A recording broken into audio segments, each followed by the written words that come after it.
This is episode 139 of Becoming You Again, and I am your host, Karin Nelson.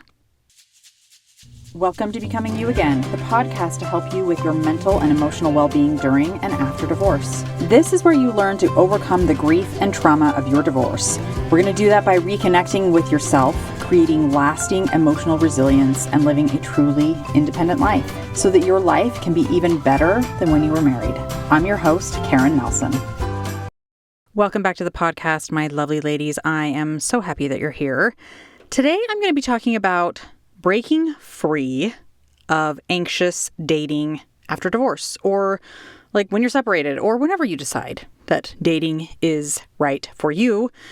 But I know there are so many of you who really have a lot of anxiety around dating, have a lot of anxiety when you're on a date, when they don't text you, when you don't hear back from them, when you're in a relationship and they're not doing things the way you think they should be doing them, or whatever the case may be. I totally understand that anxiety can often be this underlying emotion that never goes away. And it feels very gross. It feels heavy. It feels annoying. It's worrisome. And we just want to not feel it constantly in our relationship, right?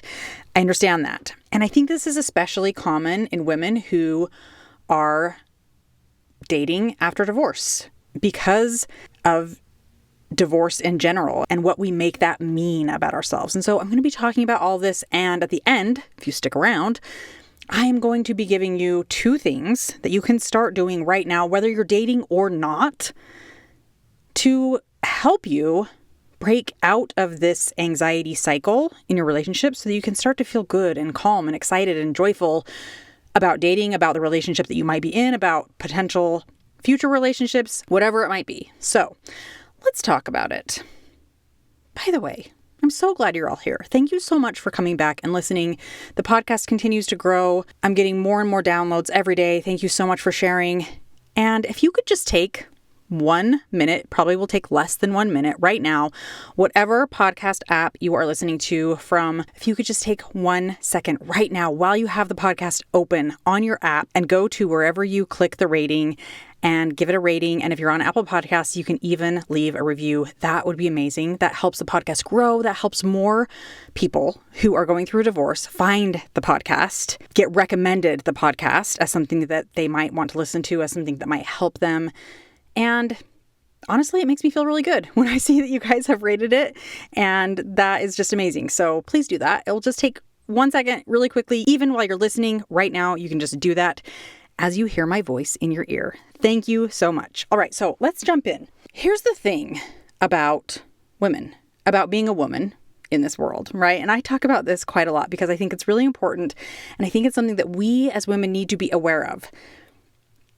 But for centuries, as women, we have been taught to equate our worth with whether or not we get picked or we get chosen to be married.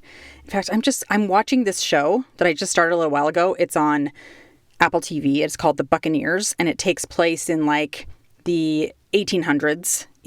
Starts in America, goes to England, and it kind of follows these young women who are in this world of dating. And this is exactly what they're going through. This idea of dressing up and being presented to society and then having the men like choose them as their life partner, as their wife, as the soon-to-be mother of their children.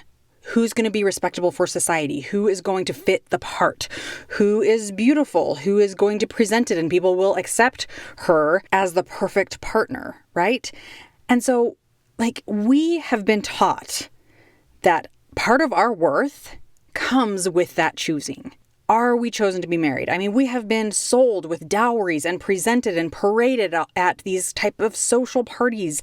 And we have been bombarded for years. For my entire life, I have been bombarded with romantic comedies, trailers for romantic comedies, movies for romantic comedies, television shows that are based around relationships. And we see this everywhere. Romantic love stories. It's in books. It's on television. It's on the silver screen.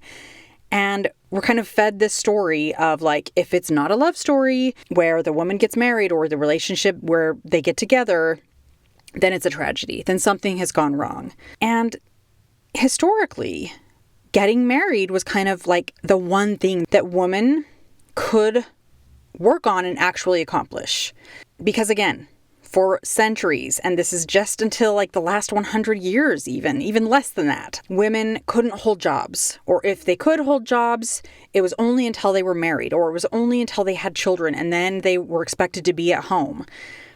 And if a woman wasn't married, she just continued to live with her parents or with her family members if her parents were, passed away. And then she would only move out when she got married. So basically, with all of this history lesson and these ideas that we've lived through and that we see constantly all around us, is that women are socialized to put so much of our worth on being chosen and the importance of that. And so if being chosen and getting married means that we are more worthy or more valuable, according to society standards and according to what we tell ourselves, or we have been telling ourselves for millennia, it seems like, then it would definitely make sense to our primitive brain that getting divorced must mean that we have lost some of our worth, that we have lost some of our value. And then that in turn makes so much sense of why we have such a strong drive or strong need to focus on getting that worth back by having a romantic partner again. Now listen, I am not saying this is true. I'm not saying this is a good thing. I am not saying this is what you should continue to live by. In fact, I think that because of this socialization, it can actually make us as women feel very anxious while dating after divorce because we put so much emphasis on the idea of finding a new partner.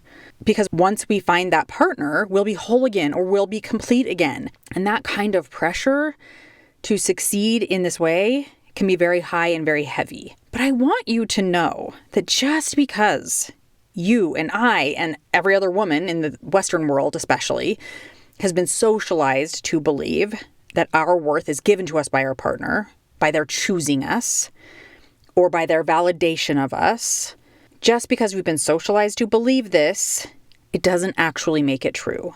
And it does not make it something that you have to continue to choose to believe or live by. When you're feeling anxious about dating or being in a relationship after divorce, you often will put a huge amount of emphasis on your romantic relationship. It is so easy to fixate on the idea of whether or not you should start dating. You question whether it's too early, or am I ready, or how long do I have to wait? What's the rule? Or if you've already decided that you're going to start dating, you might put a lot of time and attention on if you're going to find someone. And if you do find someone, whether or not that relationship is going to work, or if you're actually going to be happy. I remember when I first started dating, I was so anxious about whether or not I got a text back from the person. Like, if we texted in the morning and then we kind of both went to work, and if I hadn't heard from them by like 6 or 7 o'clock at night, I was so anxious. I was so worried that it meant that they were going to ghost me, that it meant they didn't like me anymore, that it meant that I said something or did something wrong, or they liked someone better, or like, I don't know. I had like so many ideas and thoughts and stories around why they weren't texting me back. And I was so anxious about it. And it almost drove me insane worrying whether or not this person was going to text me back, that I couldn't even enjoy dating. I couldn't enjoy being in a relationship. It was very difficult for me to just enjoy the idea of dating, just enjoy the idea of getting to know someone and not worrying so much about, is this person right for me? Are they going to text me back? Do they like me? Am I good enough? Whatever it is that was happening in my head. But I know this is something that we do, and it doesn't feel very good. Right? That anxiety, that ruminating, that spinning in our heads and worry. And then not only that, but like if you're in a relationship, the anxiety around whether you made your partner mad, if it was something that you did, or if you start to feel resentment toward your partner because they're not doing things right, or they're not doing things the way you think they should be doing them. And so is this relationship even going to be able to work? And we just start to focus and fixate and put so much emphasis on this romantic relationship that it can start to feel not very good, not very exciting, something that we don't want to be in any longer. All of this worry and all of this spinning and ruminating causes undue anxiety when we're dating, which I truly believe takes away from the actual enjoyment of dating, of being in a relationship, of potentially finding a new partner if that's what you want. And so how do we break free from the anxious dating? Well, like I told you at the beginning, I'm going to give you a couple of things that you can begin to work on. And so that as you find yourself ready to either start dating, or if you're already in a relationship, things that you want to work on, these are the things that are going to help you, okay? So the first thing that you need to know how to do is you need to know how to ground yourself and realign your nervous system.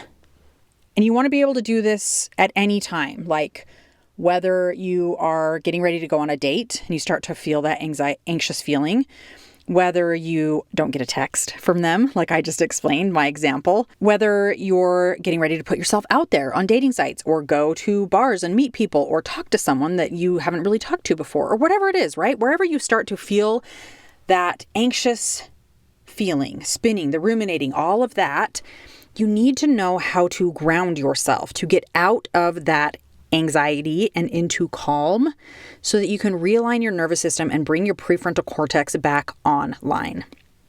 The more calm you will be when you're interacting with someone else in a relationship or getting ready to interact or getting ready to make decisions about a relationship, the better off you will be to know what feels right, to know if it's a relationship you want to be in, to show up fully as yourself.